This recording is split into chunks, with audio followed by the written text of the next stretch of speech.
once the sheep gets debilitated, she then becomes a factory for parasites.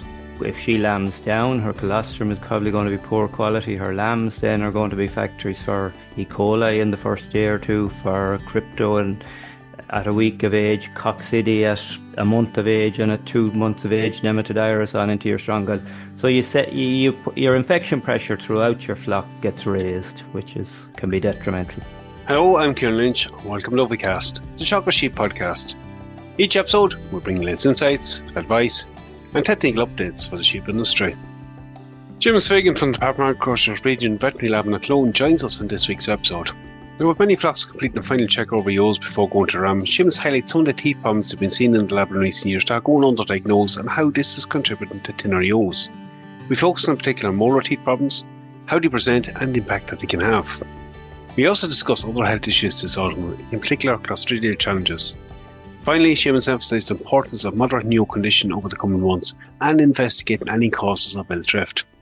Seamus, look, we're a time of year now, we're just prior to mating for most flocks, and a lot of people will be doing their final check over ewes, so we'll go through all the obvious things, looking for mistakes, any issues around lameness or that. Probably checking condition on ewes is another thing we need to focus on at the moment, particularly after a difficult year, probably second one in a row, and checking them out, Seamus. And I suppose the check them out is part of what I want to talk to you about, because I suppose as part of the thin ewe survey that was conducted last year, it was one of the things that showed up that there's dental issues there in sheep that we'll maybe not pick it up on. Yes, Kieran, this is something I suppose over the last 4 or 5 years I've become very conscious of, is teeth, front teeth. Every sheep farmer is aware of front teeth and they're regularly checked. That doesn't mean we should stop checking them or anything, and it's very important that, people base issues on. But back teeth are probably as big an issue. There's very little in the literature worldwide, but the few bits I've found over the years would suggest that there's as much or bigger issues with back teeth than front teeth. And unfortunately, back teeth in sheep are not that easy to examine inside the mouth, but there are things you can look for from the outside that I think is well worth lads' time, just, And you mentioned body condition score, Kieran, and I think that's it's probably body condition score is the key thing. When you pick up a sheep that has poor body condition score, you're wondering why. And one of the things, so lads are very aware of most of the usual ones, lameness, parasites, etc. We obviously have, at times the thin ewe scheme was, a lot of it was to see maybe the levels of iceberg diseases, but the second biggest problem we found in the ewes submitted after parasitism was back teeth.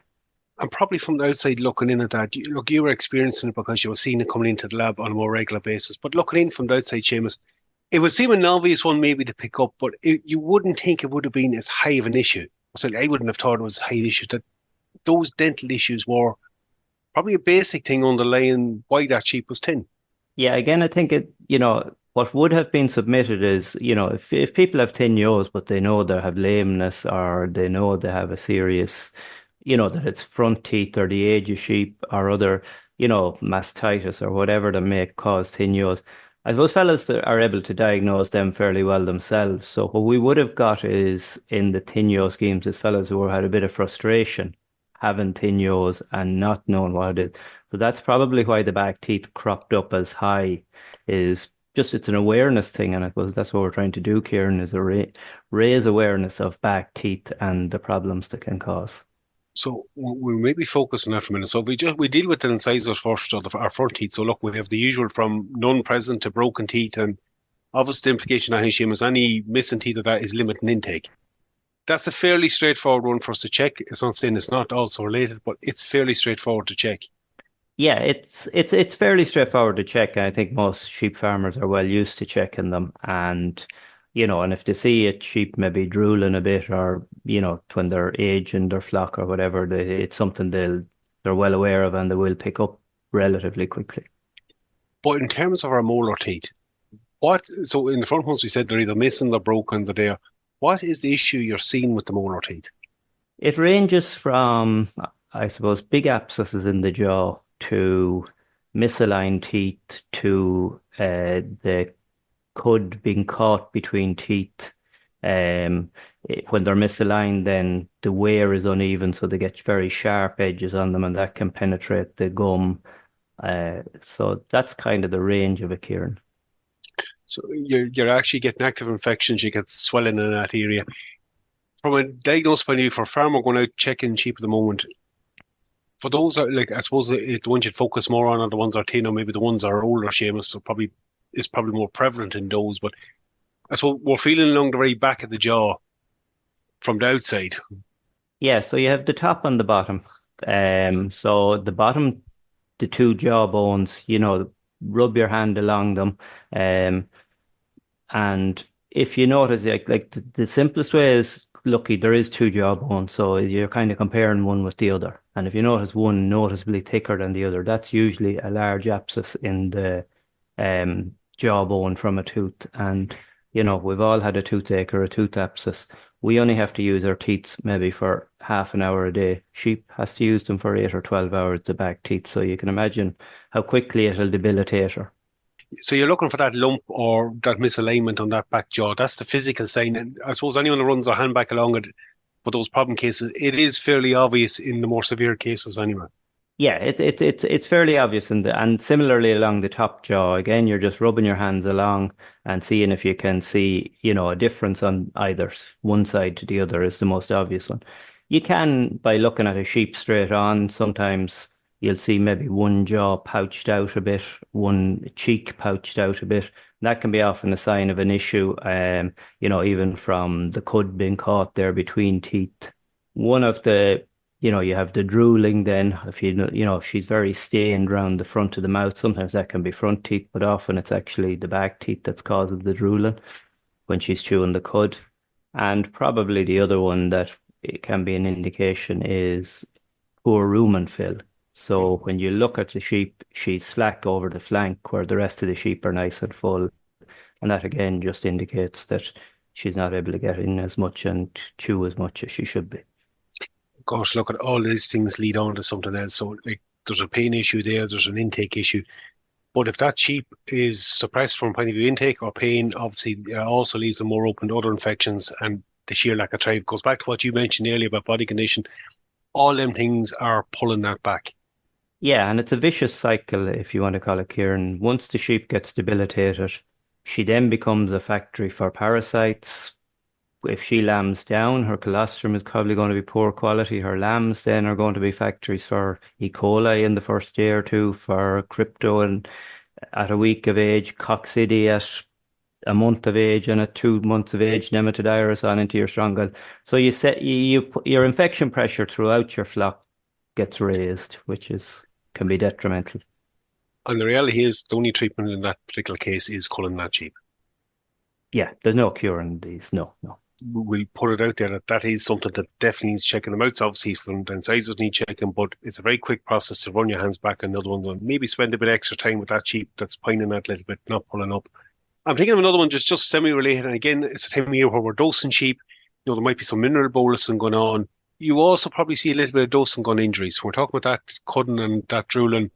That's another potential thing we need to consider at the moment, and just a bit of care around it.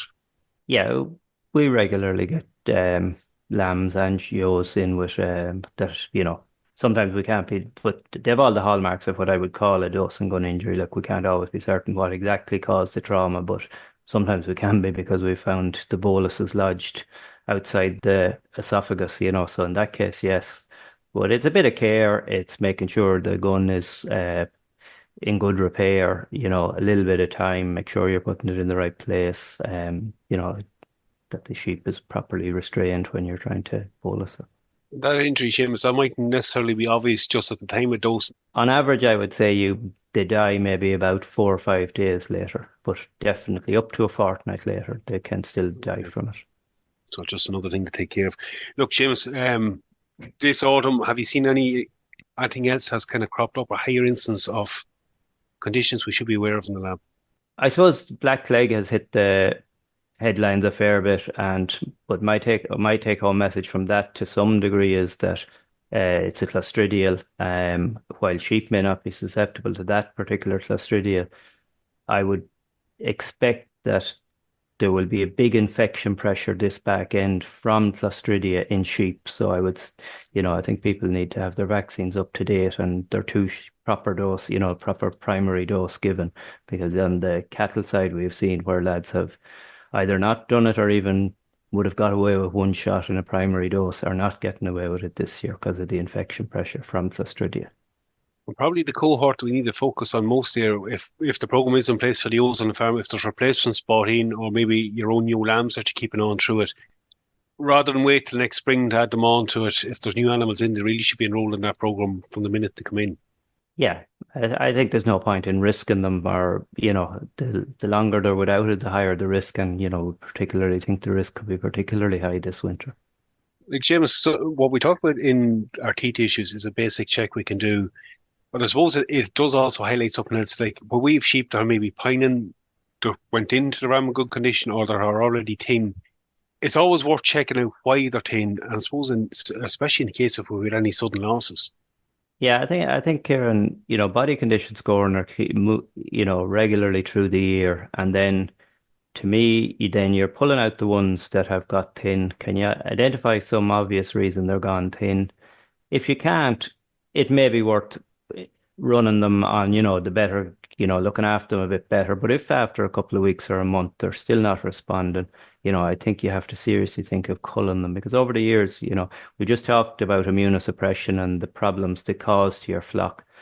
And it's always worth, if any of them die, submitting them to your regional vet lab, because we're looking at things like their OPA, Iones, etc.